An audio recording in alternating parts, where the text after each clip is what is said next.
Hello students, कैसे हैं आप सभी। उम्मीद है सभी अच्छे होंगे। तो स्टूडेंट्स, आज की इस वीडियो में हम सॉल्व करेंगे हरियाणा बोर्ड का प्रीवियस पेपर जो 2017 का है। ठीक है, और सेट कौन सा है, सेट ए है, तो इसको हम सॉल्व करेंगे। ठीक है, तो आज की इस वीडियो में मैं आपको जो 1 मार्क्स के क्वेश्चंस आए थे वो सॉल्व करवाऊंगा, और जो बाकी के क्वेश्चंस हैं 2 मार्क्स और 3 मार्क्स या 5 मार्क्स के, उसके लिए मैं अलग से वीडियो अपलोड करूंगा। ठीक है, तो चलिए वीडियो को शुरू करते हैं। वीडियो शुरू करने से पहले मैं आपको एक और इन्फॉर्मेशन दे देता हूं कि जो 12th क्लास की कंप्लीट फिजिक्स, 12th क्लास की जो फिजिक्स है वो कंप्लीट, उसके MCQs यानी 1 मार्क्स के जो क्वेश्चंस है वो मैं मेरे चैनल पर अपलोड कर चुका हूं। तो जो स्टूडेंट्स 1 मार्क्स के क्वेश्चंस देखना चाहते हैं, ऑब्जेक्टिव टाइप क्वेश्चंस, उसमें फिल इन द ब्लैंक्स भी हैं, ट्रू फॉल्स भी हैं, MCQs भी हैं, तो वो मेरे चैनल को जो है सब्सक्राइब कर सकते हैं और वीडियोस देख सकते हैं। जो स्टूडेंट्स जो है 20 सेशन के हैं यानी कोविड-19 से जो प्रभावित हैं, तो उन्हें मालूम है कि 35 मार्क्स के जो है ऑब्जेक्टिव टाइप आने वाले हैं। तो इसी संदर्भ में मैंने जो है वो वीडियो बनाई है, करीब 10 वीडियो हैं, 10-11 वीडियो हैं, तो कंप्लीट आप वो देख लेना। ठीक है, तो वहाँ से आपके मैं ज़्यादा नहीं तो 30 मार्क्स का ज़रूर इनमें से जो है आने को आपको मिल सकता है, क्योंकि उसमें जो क्वेश्चंस की संख्या है वो 450 प्लस है, यानी करीब मैंने 450 क्वेश्चंस की जो है वहाँ पर सीरीज अपलोड की है। तो इन क्वेश्चंस को अगर आप कर लेते हैं तो आपको बहुत ज़्यादा हेल्प मिलने वाली है, ये मैं श्योर हूँ। वो मेरे हैंड रिटन नोट्स हैं जो मैंने खुद तैयार किए हैं।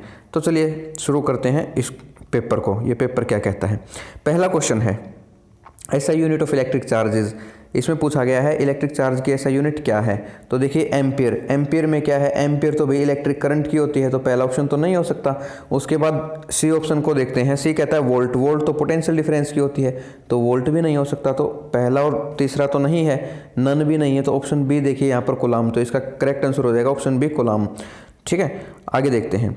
इसमें कहता है the torque acting on an electric dipole of dipole moment P placed at angle 90 to the electric field will be. तो इसमें कहता है कि मान लीजिए इलेक्ट्रिक फील्ड है और इस इलेक्ट्रिक फील्ड में क्या रखा है, टॉर्क रखा है, ये सॉरी डाइपोल रखा है, ये डाइपोल रखा है। ठीक है, तो ये डाइपोल इसके साथ कितना एंगल बनाता है, 90 डिग्री का ये एंगल बना रहा है।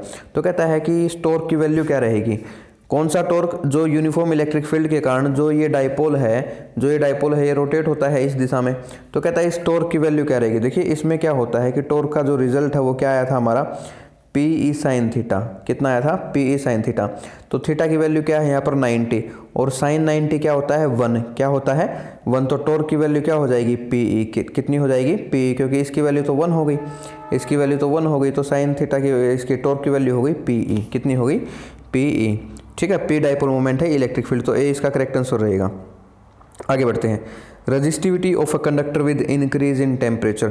तो देखिए यहाँ पर कहता है कि जो रजिस्टिविटी है किसकी, कंडक्टर की। ये बात ध्यान रखनी है, कंडक्टर की पूछी है या सेमीकंडक्टर की, तो यहाँ पर कंडक्टर की पूछी है। ठीक है, तो कहता है कि रजिस्टिविटी टेम्परेचर के साथ कंडक्टर की घटती है, बढ़ती है, या कोई फर्क नहीं होता, या फिर घट भी सकती है या बढ़ भी सकती है। 4 ऑप्शन इन्होंने दिए हैं।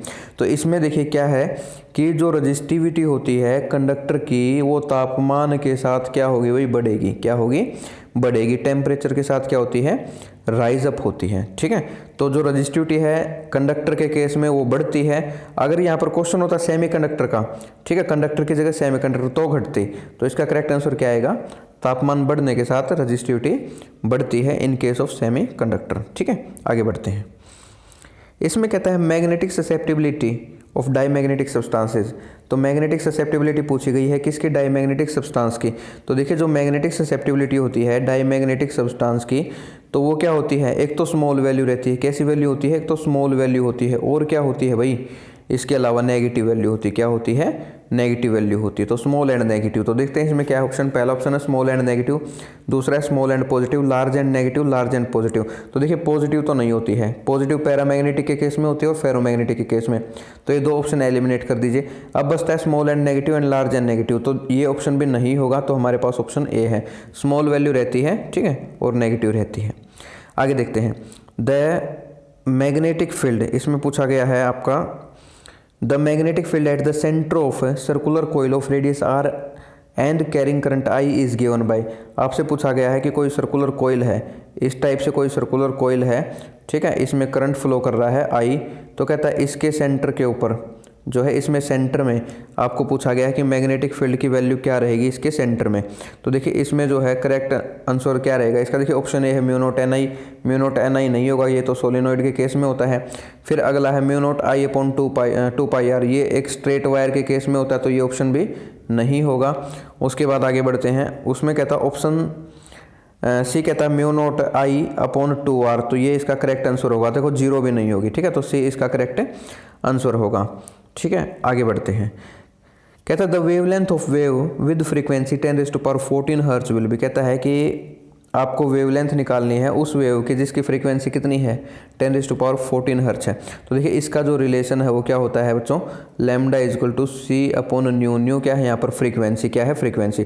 तो देखिए जब आप इस रिलेशन से इसको सोल्व करेंगे और लैम्डा की वैल्यू निकालेंगे तो लैम्डा की वैल्यू कितनी आएगी, देखिए सी की वैल्यू क्या है, स्पीड ऑफ लाइट यानी इतनी, ठीक है। उसके बाद लैम्डा फ्रीक्वेंसी कितनी दे रखी है 10⁻14, तो 10⁻14 को आप कहाँ लेकर जाएंगे, न्यूमरेटर में लेकर जाएंगे तो क्या वैल्यू आएगी 3 × 10⁻, प्लस के 8 था, न्यूमरेटर में लेके आएंगे माइनस का हो जाएगा, तो वैल्यू क्या आ जाएगी 3 × 10⁻⁻6 मीटर। कितना हो जाएगा, -6 मीटर। तो इसमें देखिए ऑप्शन कौन सा है, ऑप्शन ए इसका करेक्ट रहेगा, ठीक है। तो ऑप्शन ए इसका करेक्ट आंसर है। आगे बढ़ते हैं।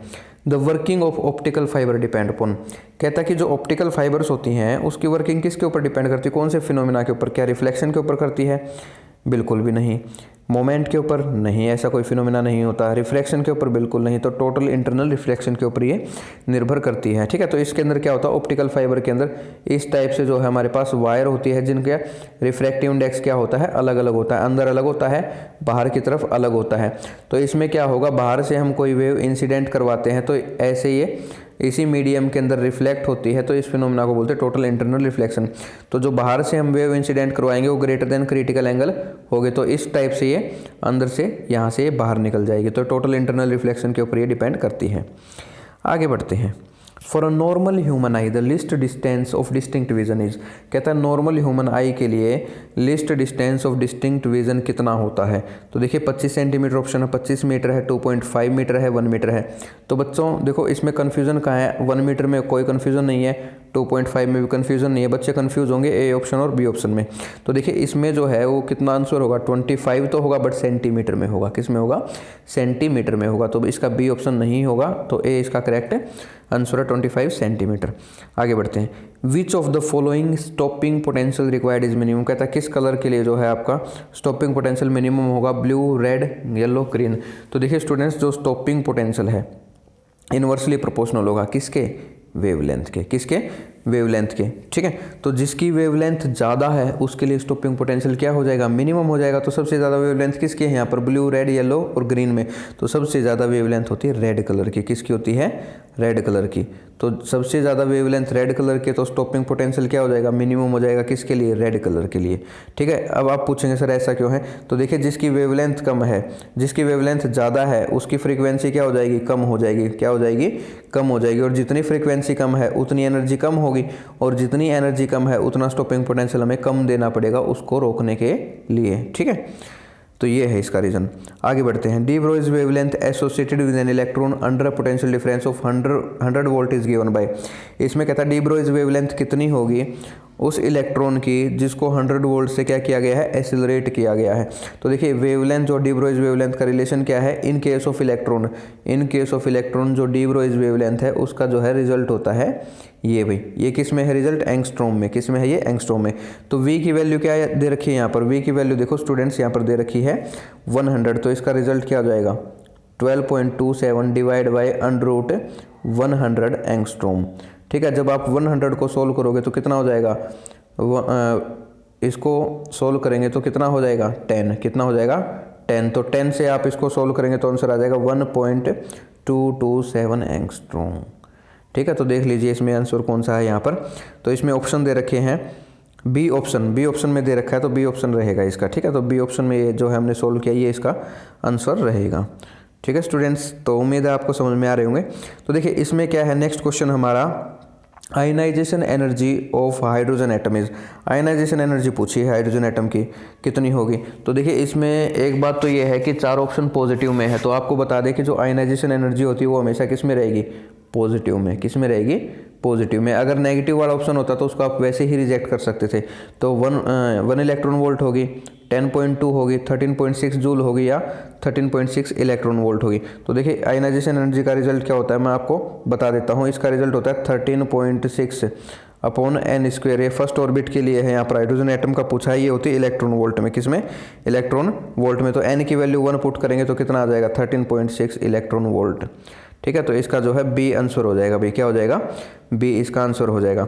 तो लास्ट क्वेश्चन है इसमें, the distance to which a TV tower can broadcast program is given by the relation. तो कहता है किस रिलेशन से हम जो है क्या देते हैं? डिस्टेंस देते हैं किसके? टीवी टावर के, जिसमें वो प्रोग्राम को क्या कर सकता है? ब्रॉडकास्ट कर सकता है। तो रिलेशन है √2RH, आर रेडियस है अर्थ की, एच है height of tower. Option B √RH, option C है √R/H, ऑप्शन डी है √H/R। तो इसका करेक्ट आंसर है भाई ए। ठीक है, तो ये किससे दिया जाता है? इस रिजल्ट से हम इसको जो है रिप्रेजेंट करते हैं। तो ये था भाई आज का आपका पेपर। कंप्लीट पेपर जो है जल्द ही मैं आपको जो है अपलोड कर दूंगा। और वीडियो को देखने के लिए थैंक यू। जिस स्टूडेंट ने MCQs देखने हैं, ठीक है, तो मैं पहले ही बता चुका हूँ वीडियो के शुरुआत में कि 10 यूनिट के मैं कंप्लीट, जितनी यूनिट आपकी 12th के अंदर कंप्लीट जो है मैं फिजिक्स के MCQ और ऑब्जेक्टिव टाइप अपलोड कर चुका हूँ मेरे चैनल पर। तो आप वहाँ से देख लीजिएगा, आपको काफ़ी हेल्प होने वाली है। आज के लिए इतना ही, थैंक यू वेरी मच। और 2017 का जो सेट भी है वो भी हम इस पर अपलोड करने वाले हैं जल्द ही। Thank you very much.